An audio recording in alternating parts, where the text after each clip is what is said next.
Hello, and welcome to our webinar, The 3 Ps to Guide Best Practices in Your Planning Implementation. My name is Tom Weaver. I'm a Business Development Manager out of the Northeast region. And for those not familiar with MarketSphere, we're an Oracle Platinum partner with a proven leadership position in Oracle solutions across Enterprise Performance Management, BI, and the ERP suite of applications. Today I'm happy to have Brian Ecker, the MarketSphere Partner and Planning Practice Director, with us today. Brian is responsible for the advancement of MarketSphere's Hyperion planning practice, including service strategy, thought leadership, market performance, and project delivery. Through a decade of engagements, Brian has developed deep experience in the financial enterprise performance management fields. His areas especially include enterprise planning, process improvement, dashboards and scorecarding, budgeting and forecasting, and management reporting. Brian, all to you. Great. Thanks, Tom. And welcome to everyone on the phone for attending today's session. Again, my name is Brian Ecker, and we're going to be going through the best practices around the actual implementation of planning. We'll be going through the individual phases within a project. But before that, we're going to start with what we call the 3 Ps. The prerequisites related to a planning project being the plan, the priorities, and the people. To begin with, the plan, the need to identify what we're going to do, when it needs to be done by, is pretty basic. It's a common step in every project. You should seek a partner who's been through this before to guide you along the way. However, what we like to call out are to be sure includes the realities of your corporate calendar. So items such as closing, quarterly, annual reporting, and even individuals' PTO and various leaves can have a direct impact on the project plan and the timeline required. Because as you'll see, many of these resources that are required for the project also have other, quote, day jobs. And so we want to begin with a plan that is very realistic as to the commitment level and what can be done in a certain time frame. Now for the second P, the priorities. You need to actually prioritize your goals of a planning deployment. Planning is something you'll do over multiple phases. You'll have an initial deployment. You'll learn from there. You'll move on, have revisions year to year as you become more adept at using and extending the platform. When you look at these 4 goals, speed, consistency, commonality, transparency, there's something we want each one of those, and there's probably another half a dozen you could add into it. However, as you begin to go down the planning path, you want to prioritize these because as you hit decision points from requirements through design and even testing, you'll be given multiple options, and ultimately what your highest priority will be the trump card. So if speed is the key factor that you need, well then you may have different considerations of where you're investing your time to keep that notion of speed common throughout. The final component is the people. It goes without saying that a planning process is very specific to a client. While there are commonalities, there are also intricacies that are specific to each individual scenario. Implementations of this kind just cannot be outsourced to another firm. Instead, it needs the involvement of probably some of the most important people in your organization. Those people that are needed for every project. Well, guess what? They're going to need to be for planning as well. So we want to make sure we enter the planning world with a very specific perspective around that, yes, we need to have involvement from our side and assistance from a qualified implementer. Finally, when it comes to the business functional owners, their involvement doesn't come at the end. It doesn't come in testing. It comes from day one, as is not surprising through the design.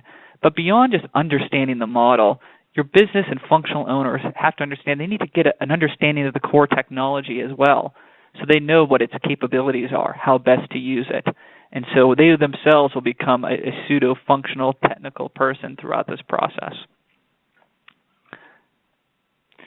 We're now going to walk through, it's about 14 best practices looking at by each implementation stage.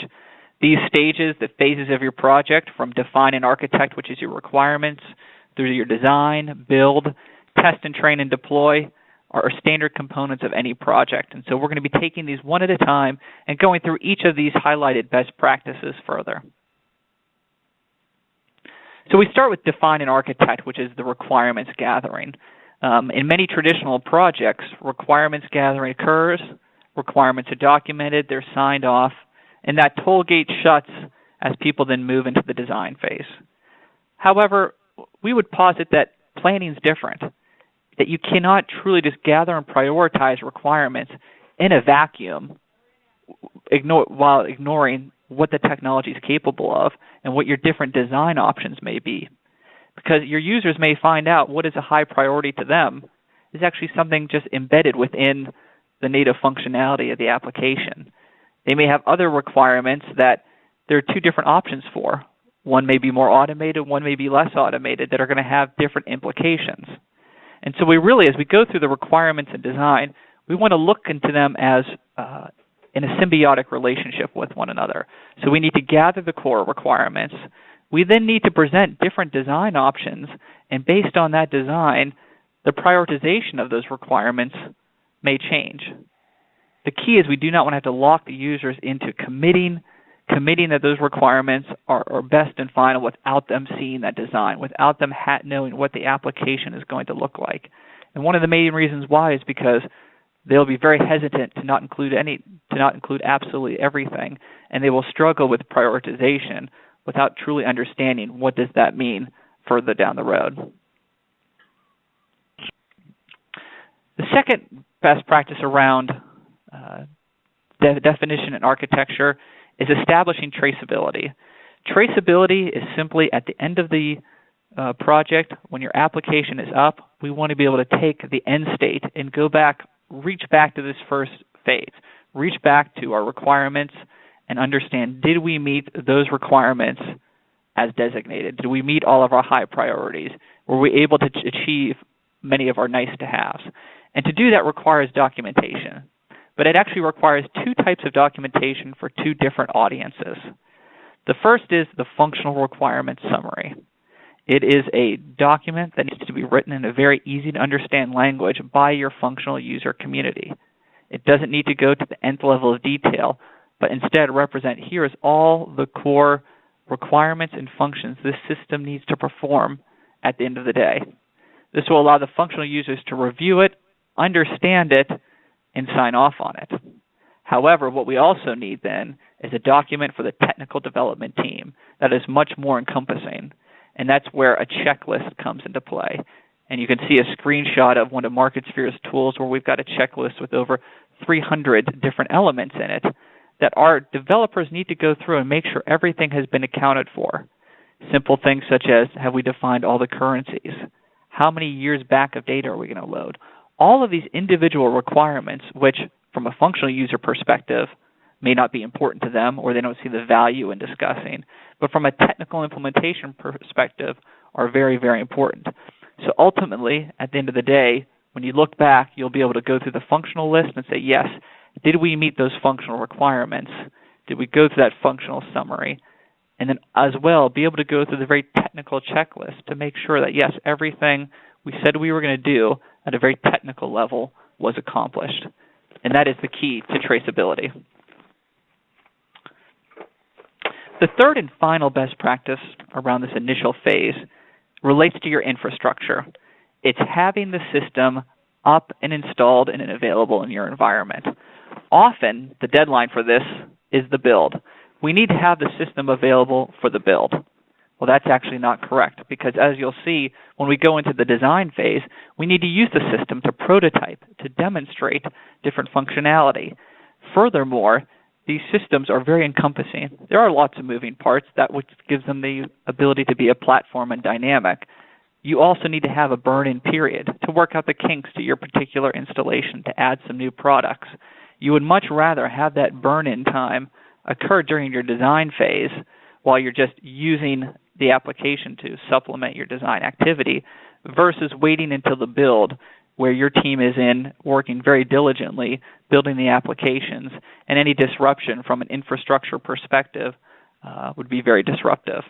And so again, the third on the define and architect is the infrastructure. You need to get that up going sooner rather than later. Moving now into the second phase of design, we call this the power of the prototype. It used to be that prototypes were very, very common in these technologies. And at some point, a lot of people moved away from prototyping. It became more of Excel mock-ups and even PowerPoint mock-ups of here's what the system's going to look like. However, what we found is what it may look like it still doesn't matter until the user can actually see it. So we start off with the first bubble. By doing a prototype, it will reinforce that whatever we do is related to the technologies and its capabilities. So when something comes up, it can be demonstrated and the options shown. The move from paper design to actual prototypes, as I've mentioned, the users can now see and understand, here's two options. Here's how it looks in the system with option A. Here's how it looks in option B. Here are the steps you need under each one. The user then has some real information that they can begin to make an informed design decision around. It also greatly benefits the developers because any skilled developer will have multiple ways to solve or meet a requirement. Being able to demonstrate that to the team who's performing the ultimate decisions will be very, very important. The final is the clear definition between a requirement and a nice to have. Once again, as you approach the applications, especially for those who have never used them before, everything is a requirement until once again they're able to get in, see the application, be able to understand how it works, and then all of a sudden it will once again be able to further crystallize what is a true requirement. Now the one item to keep in mind is that a prototype, and again the technology, the Oracle planning technology allows you to stand up prototypes very quickly, is meant to demonstrate. It's not going to be a fully functioning model. Instead, it's going to be the ability to, here are key processes in your planning process that you need, that you know are going to take some additional work, that need some demonstration. That's what you're going to build out. Because again, you want your design phase to be effective. You don't want to necessarily drag it out, but you do want to leverage the ability to demonstrate and show in a real planning application what it's going to look like. The next one within design is understanding the cost levers. One of the biggest challenges in implementation is, as you're faced with different options and different decisions, there's going to be associated time requirement to it. So option A could take 2 days, option B could take 4 days. Well, that then drives costs, it drives timelines, but there are lots and lots of different cost levers. And so it's important for you to educate your project team, your functional and technical team, as what are the different cost levers. In this simple table, we've outlined many of the key components within a planning solution, and then the different drivers of cost. So to take a very easy example of data sourcing, the very first driver is number of data sources. Every planning application begins with the GL. That's a data source, that's a requirement. But often we begin to add new data sources. From the HR, we'll be pulling salary and headcount information. That's a second data source. We may have a sales and marketing system that we're pulling data from. We may have a capital expenditure system that we're pulling data from. So as we add new data sources, it's going to add activity. It's going to add activity around integration, reconciliation, and testing. Again, it does not necessarily add complexity, but it certainly adds activity, which will ultimately impact the timeline and the cost. Using another example and relating it to when we discuss about design, let's take a simple allocation procedure, an allocation to take costs from corporate IT and push it out to a business. Well, there's two ways that can be accomplished. One way can be you can have a business rule that executes, that determines that percentage spread, and pushes it out to each of the businesses. Conversely, you could have a web form where you've asked someone to populate the percentages, and from there a business rule pushes it out. Two different techniques, both functional, both acceptable, but one may take longer than the other to develop, build, and deploy. And so again, this is just to remind everyone as you step through it that it's very important for everyone to understand what are the different cost levers of our implementation and how do we ensure that we get this done not only within budget but within the time frame stated. The final one related to design is the embracing of a multi-application approach. Back when the technology was originally deployed, it was a technology where it really encouraged everyone to get all models into one single model. Why one single model? Because it had implications of what it took to integrate and manage your data, what it took to integrate and manage your dimensionality, your metadata, your different structures. And so if you had multiple applications, they became multiple points of maintenance. Fortunately, the Oracle technology has come a long way, and now with different tools such as EPMA, DRM, those enable single points of management for multiple applications. And so what does that mean? As you can see from the illustration, we can have a corporate standard model where everyone must submit data to, that's where we're pulling our reporting out of. However, how it gets into that model could be direct entry via web forms, or it could be different business areas, different divisions, different functions developing their own custom models that help them create their budget and then feed into the corporate model. Those individual models may have different dimensionality, may have different levels of detail than the standard corporate model. So rather than trying to fit everything into one and only one way, the technology now allows us to actually have specific flavors of models that are unified from a maintenance perspective, but will give those business areas exactly what they need. And so as you enter a design, you continue to keep in mind that we don't have to fit everybody into an absolute standard approach. We have flexibility to include information that some are required.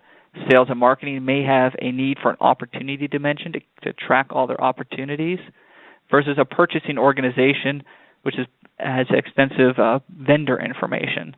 And so that gives the ability, as you approach your planning applications, to really take a modular approach when analyzing. As we enter the build, the first key practice is around the use of Agile development. Agile development was started by software companies as a means to get product into the hands of consumers and users quicker and expose issues, gaps, and errors earlier. How it works within the planning implementation world, it is only within the build section that it comes to play. And what it does is it breaks the build effort down into 20-day segments or 20-day sprints. At the end of each sprint with a specific product being delivered. It could be the first release of your cost center budgeting application that may include selected functionality but has not yet reconciled all the data, for instance.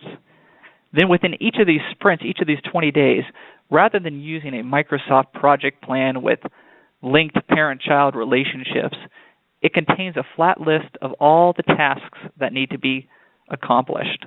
And down on the lower right-hand of the screen, you'll see a screenshot of a sprint plan with all the tasks going down the rows.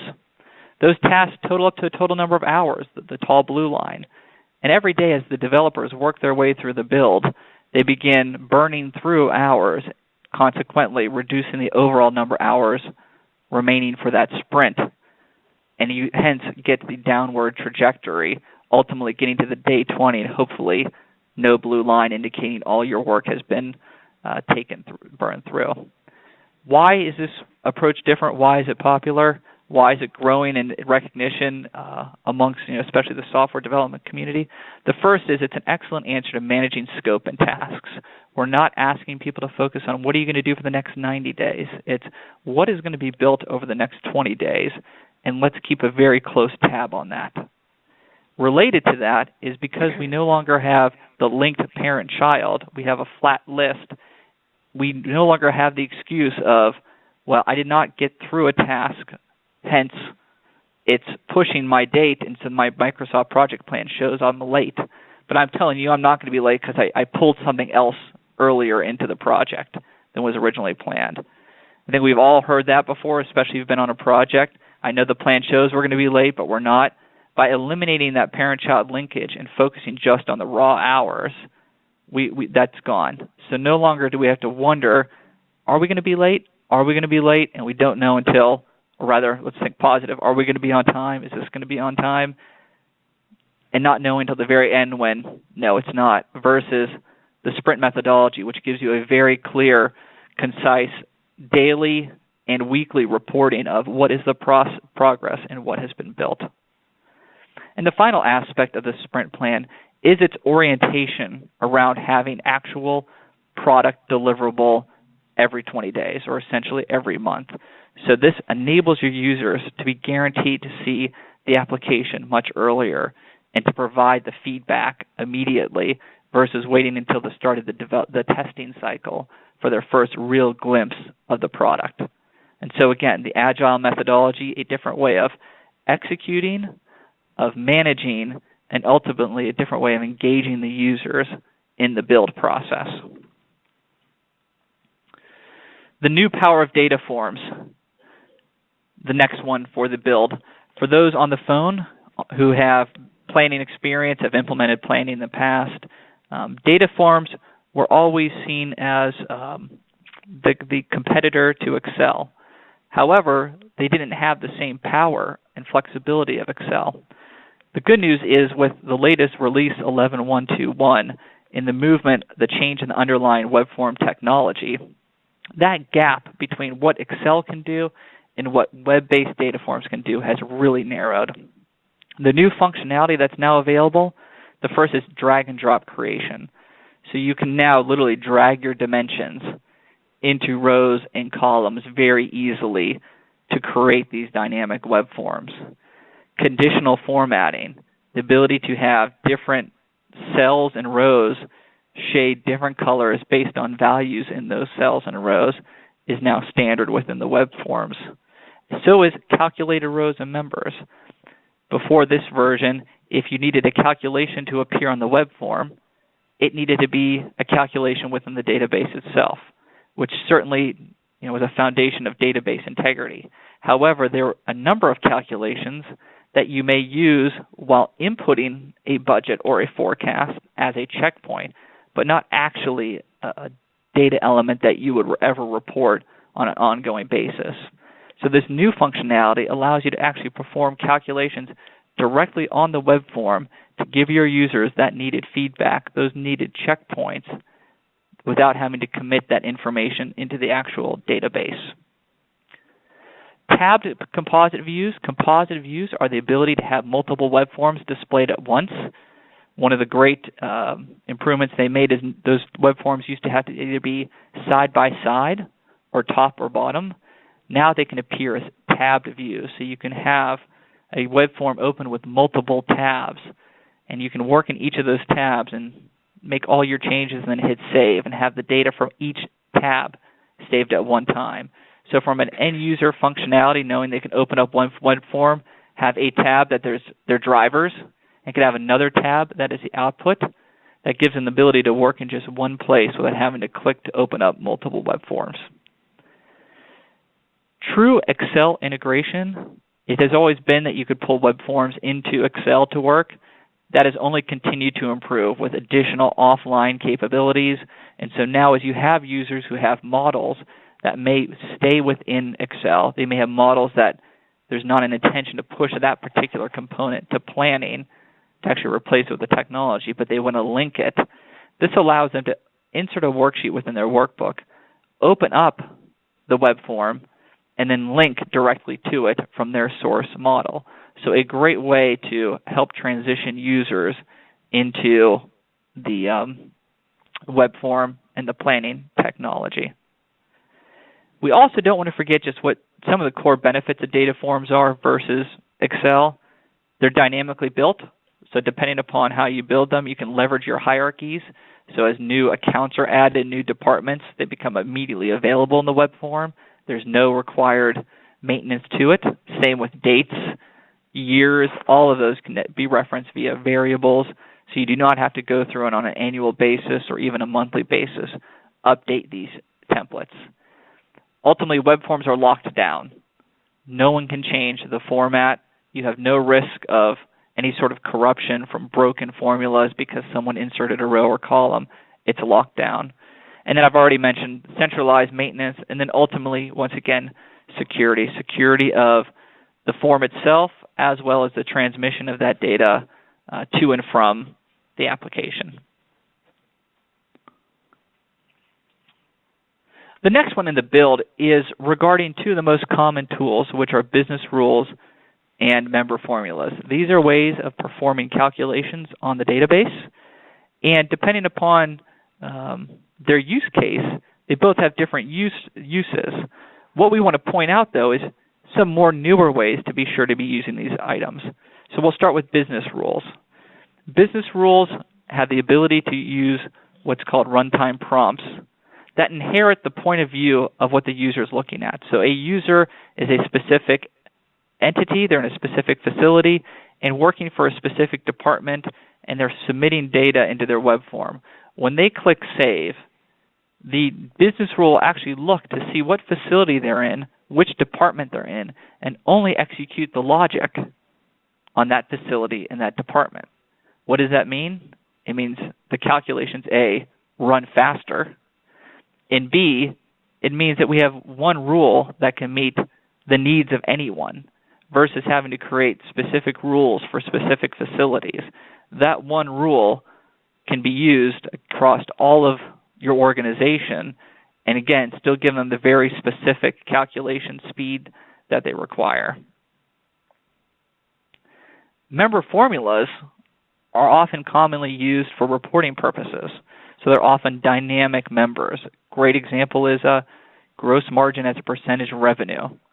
Simple member formula equals gross margin divided by revenue. They're dynamic, so they're only calculated upon when a user retrieves information. However, they don't have to only be dynamic. They can actually be stored. So it becomes sort of quasi-business rules. By storing these calculations, they will only be executed if called upon. Now, what the advantage there is, where a business rule runs and executes, the work it is doing in its formula is hidden from the user. It occurs in the background. They can't see it. A member formula can be seen directly on a web form. And so where you've got calculations, and especially highly related calculations in models, that you want your users to understand how was this number calculated, by utilizing a stored member formula, they'll actually be able to see that calculation. And if you take it a step further, especially when you've got relationships, if you combine multiple calculated members and arrange them in a hierarchy, all of a sudden your users can have a much better fundamental understanding of how does the model work and what are the relationships between the different components in the model. So ultimately, it is per each use case. So as you go through and you define what your calculations are required, it's important to consider, to ask the question of, is this a business rule or can a member formula be used here? What's the differences in this given situation? And approach it with a very open mind as to what perhaps may be best for that specific situation. The final best practice around the build is reporting. When do you begin reporting in these projects? As soon as you can.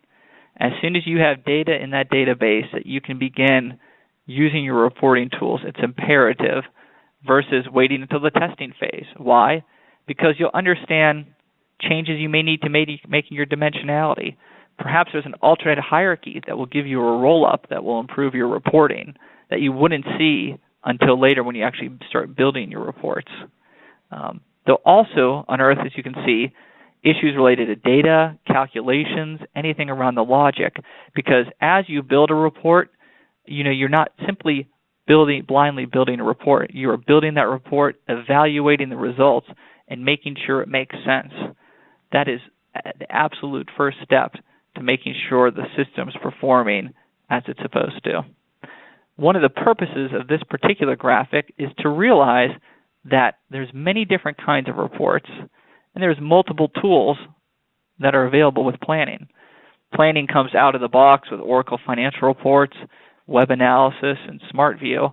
We can even continue to certainly add in additional columns to this, to the Oracle Business Intelligence product line that can also access data directly from planning.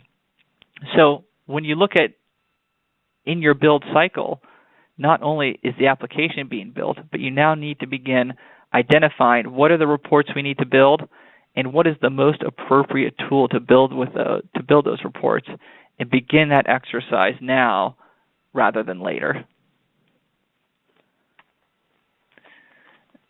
As we leave the build phase and we move into the testing and training, the very first best practice is you need to execute all phases of testing.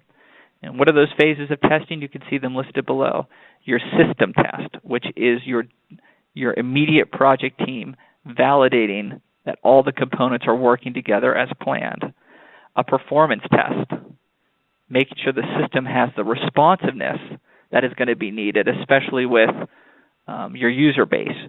We highlight in this particular one that when it comes to this underlying technology, you do not need hundreds of users to begin testing the system. A simple test with 10 to 20 users performing similar tasks will really truly identify where you may have performance-related exposure. Again, it will all vary based on the size of your deployment, but we found time and time again that if there's something that is just fundamentally incorrect with your design, with your setup, with your settings in your application, that once you get to about 20 active users in a controlled environment, perform certain testing techniques, it can begin to unveil any of those weaknesses and changes that need to be made. And then the final is the user acceptance testing. That is where you get a broader base audience going through these test scripts, and they're truly the first people who have not been that involved with the project getting exposed to the platform. Now, important to go over the top 4 checklists there. One is, let's remember the goal. It's to make sure the solution meets what the business and technical requirements are. We can harken back to the discussion of traceability earlier in this meeting. The second is there's no shortcut to testing. It has to be done. Testing is the point to find where issues are, mistakes have been made. Every application will have issues, enhancements that need to take place. The key thing is that is what testing's for. It's to find it out in the testing stage, not after you've deployed the application. The third one is a little bit tongue-in-cheek. Plan for testing and increase the time allotment by 50%. Part of that is related to once we get beyond the realm of system and performance testing, that is the immediate project team, and begin getting to user acceptance testing, we're now battling against everyone's day jobs and them understanding the importance of meeting our testing deadline so we can deploy the application. So the key takeaway here, it may not be 50% in your organization, but it's certainly take a very realistic view of not every user will log in that first week that you have testing. Some won't log in the second week. It may take some threatening emails to get them to log in on week 3. Just allow yourself adequate time to get through those testing cycles. And the final point is avoid borrowing hours from tests to fuel the build. So if you've agreed upon investing a specific number of hours into these applications, you need to separate, here's our build hours from our test hours. Otherwise, there will always be the temptation to say, well, we'll test a little faster. We want to invest and build some more. That temptation will end up in a place where you do not have sufficient hours to get through your testing cycles. The second best practice related to testing and training is the User Productivity Kit, UPK. This is a product that's offered by Oracle that originally started with the ERP practice and has now moved into the world of EPM. And what it is, it's a very simple tool that allows you to take care of your documentation needs. Essentially, you're able to go through and perform your planning process while the system records your various movements. And from that one recording, you can make all of the following: the e-learning modules, job aids, training guides, test documents, presentations, all from that one recording, clicking and walking through the process as a user. If a change comes about, we had a client at one point where they had a major reorganization and they did not want to see any of the former business unit names listed anywhere because they'd renamed the businesses. In the old world, that would mean going through and having to retake potentially hundreds of different screenshots once again to update the documentation. Within the UPK world, it's simply going through and making a new recording of those processes, and then from there being able to produce the documentation. Perhaps one of the most interesting things with these recordings is the ability that users can log in and view them interactively. So you can at first see it, you can watch it happen, you can watch someone walking through those steps. Then that same user could try it, so they'll be prompted through the process and actually interactively be working in the system. And then the following one is you can test them. And so the users can be required to go through certain steps, and actually their accuracy gets scored at the end. And you could take it as far as new users requiring them to achieve a certain score before you release their user ID to them. So again, the UPK, a very effective, efficient method to deliver training. Oh, and it is also a product that can be used with any of your applications, both within the Oracle environment or outside the Oracle environment. So as we leave the testing and training, we now hit the deployment phase. And the key thing here is making sure that you're established a mechanism to track your issues and enhancements. These issues and enhancements are different than an immediate trouble ticket. And I cite here the most common one: I can't get in the system, I have a security issue. What makes issues and enhancements different are, first of all, they're typically multifaceted. They can impact more than one component of the solution. So you just do not go and trouble ticket fix it. It takes some additional evaluation. It is also something that needs to be tracked and analyzed separately. And so we need to put it in a special place so we are watching and we're investing our time in those issues and enhancements, while at the same time meeting the immediate needs of our user community. You can see we include the importance of reviewing and prioritizing these on a monthly basis. You may have an enhancement request that's very important, but a new one could arise, and that needs to replace it. So unless you have that monthly review and prioritization, you will never move, you'll never be able to jockey the position of different enhancements without that checkpoint.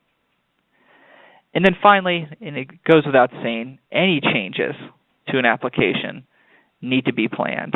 They need to begin within a development environment, move to test, and then once being tested, push to your planning applications in the production environment. As we've talked back on our 3 Ps, the planning P and the importance of understanding what the actual business calendar is, when we look at the close activity, you then begin back, for the dates of when does an enhancement need to be tested and in place by before we begin the next forecast cycle. And so those type of very calendar-oriented realities need to be considered at every step of the way. And the last best practice around deployment is securing support for your administrators. It is the administrators, and many times, many of our clients, the administrator, this is their first time with the technology, and certainly given the importance of the planning application within your individual organizations, I like to say that's always a lot of pressure on that person and what they have to take on. Within MarketSphere, we can say one of the mechanisms we utilize is we establish a SharePoint list of issues and requests.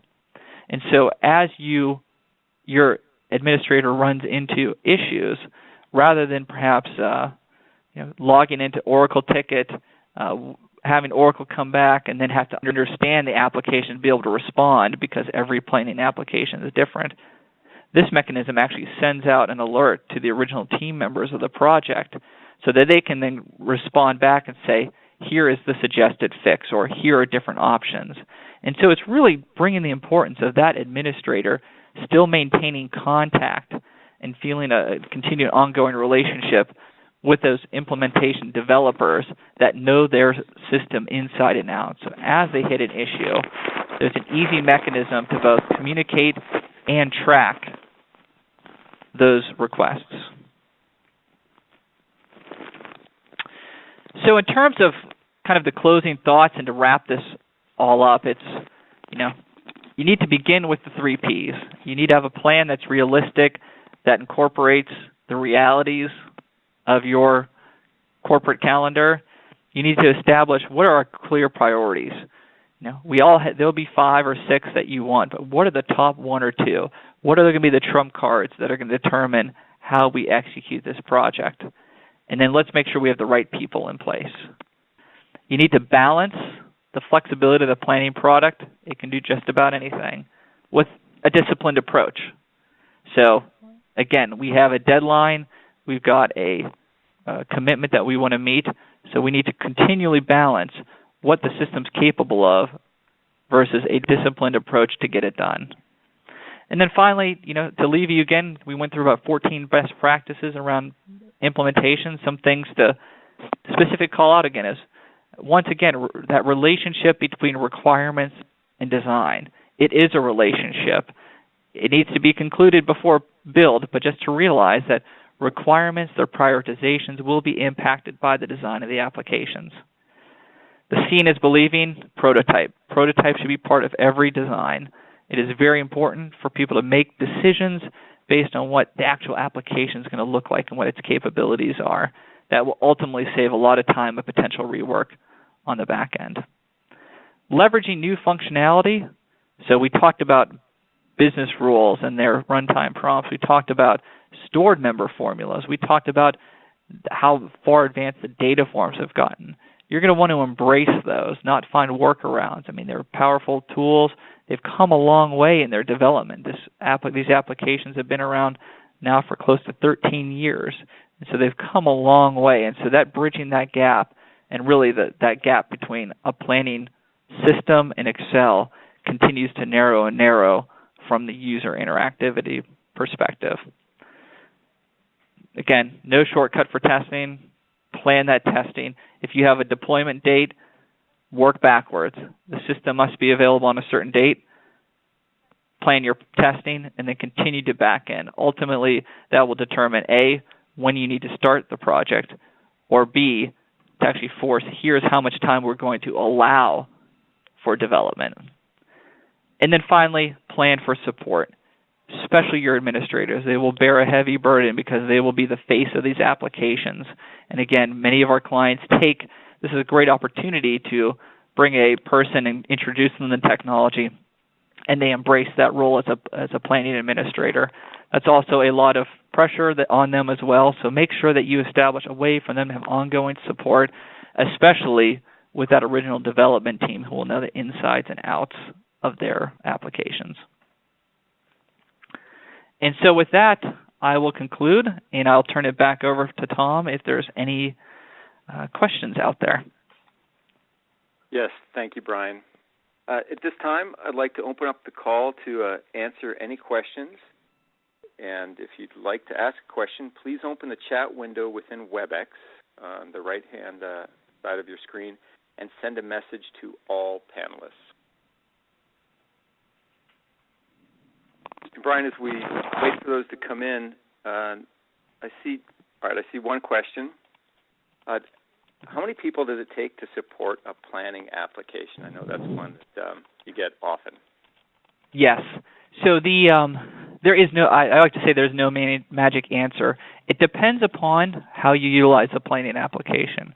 We have many clients that there's always a functional owner and a technical owner. Many clients that running of that planning application is just part of their responsibilities. However, as the planning applications have become more complex, become more operationalized, we have clients that are actually forecasting a full year every single week, and the level of usage and value being brought about through the application, that does increase. But it certainly is not an army of people. In most instances, it's not even dedicated FTEs. It's typically a portion of someone's job. And again, it crosses the functional and the technical.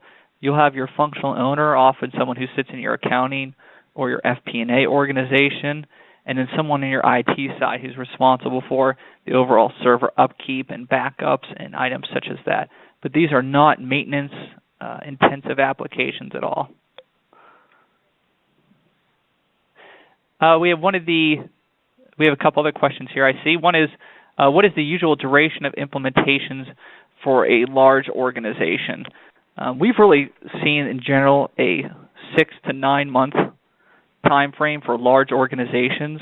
And if you take a step back, you can say if I spend a month to 2 months on my requirements and design, if I spend 2 to 3 months on my build, if I spend another month on testing, that gets me up to my 6 months. And so we really think that, a 6-month time frame is essentially the standard, and depending on how much you want the application to do, certainly extending, potentially up to the 9 months. But that will ultimately vary client by client. But I would say, I would definitely caution it's not 3 months, but I think the 6 to 9 months is a good benchmark to take. The other question that we had is, can you drag and drop from Excel into the web forms? You can copy and paste from Excel into web forms, so you can't technically drag and drop. But if you have a Excel document, you can certainly highlight rows, columns, copy, go into that web form and hit paste, and it'll populate right in there for you. Once again, if you utilize Smart View, you can actually insert in your source Excel a worksheet, and in that worksheet directly open up the planning web form in Excel, and then just use Excel formulas to link to your source. And so that would actually even eliminate even the copy and paste actions.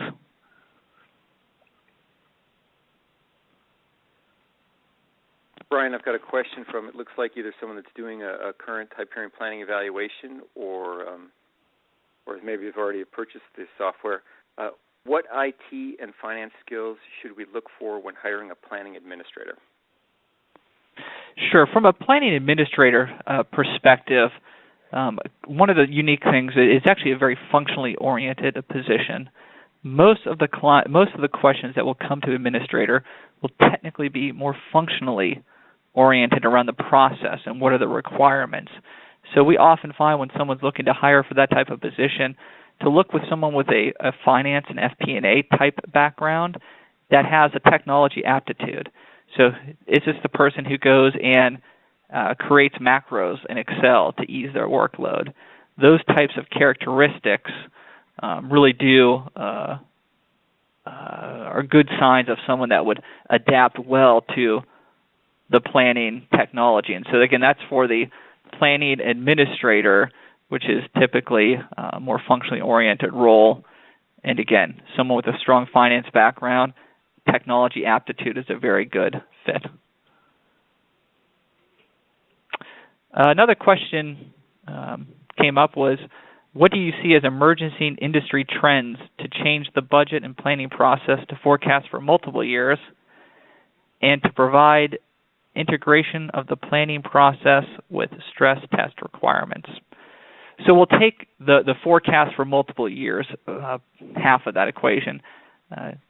Being able to look beyond the current year to be able to do a rolling forecast, and a rolling forecast, again, will vary, the timeline will vary company by company. From a technology perspective, we actually have to, in planning, we actually have to tell the system to only calculate the current budget year. The system itself will run and calculate as far out as you have years populated. Where the real constraint is, or where we're really seeing everyone have to focus their time is, especially when you have driver-based models, that most people aren't used to getting those inputs beyond the current year. So from a technology perspective, the system will easily calculate out as far as you want. Well, the question then is, okay, if we are looking into year 2 and we need to have marketing costs, okay, marketing, how are you going to populate those costs as a baseline? So really, we absolutely are seeing everyone looking to some sort of rolling methodology, but where they're finding the challenge is it's not a technology question as much as it is a process question. And the other half of that was around stress test requirements. Stress tests on an OLAP cube, and for those, OLAP is an online analytical processor. It's a multi-dimensional cube, is very different than a transactional system where it's just inserting rows after row of information into it. And so from a stress testing, there's multiple products out there. Load Runner is a very commonly used one. But again, what we found with many of our clients is a friends of the project test, a testing that gets a small group of people. Again, 20 seems to be a number we often target, and actually have them executing certain steps in a scripted fashion in itself is a very revealing stress test. Overall, as the underlying planning technology has improved, we haven't had, it's been able to be so highly scalable that the stress on the system typically is not from a number of users logging in. Instead, it is how calculations are being executed and truly the design of the application versus the underlying technology. So it forces you to take a little bit of a different approach to stress tests.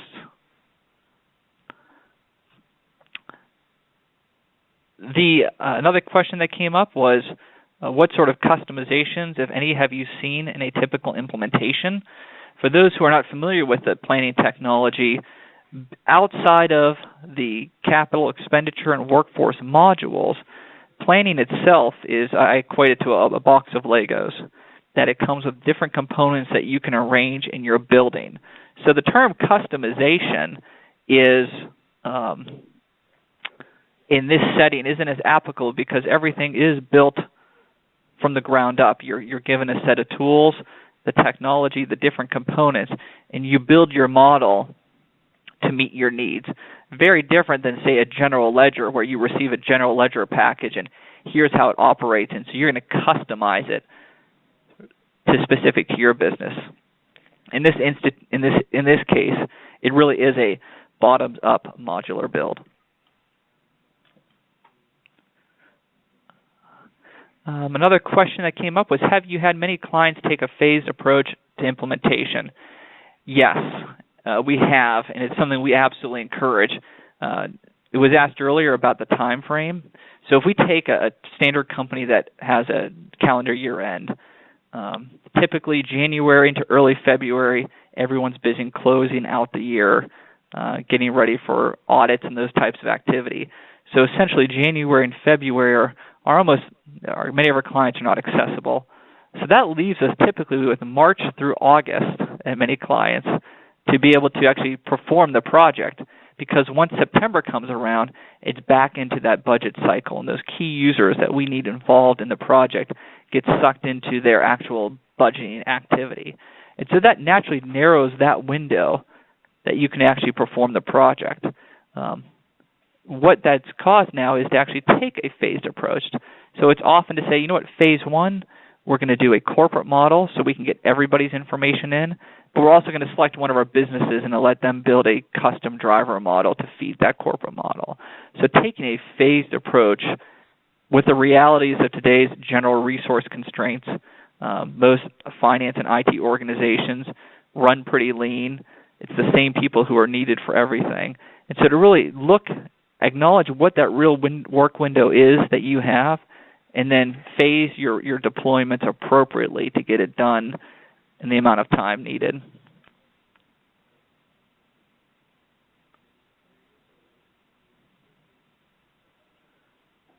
Brian, I don't see any more questions coming through. Okay. If you have a question, please submit them. If there are no more questions, I would like to conclude the session. And thank you for your time and participation this afternoon. For all of you, please be aware that the session was recorded, and you'll receive an email early next week with a link.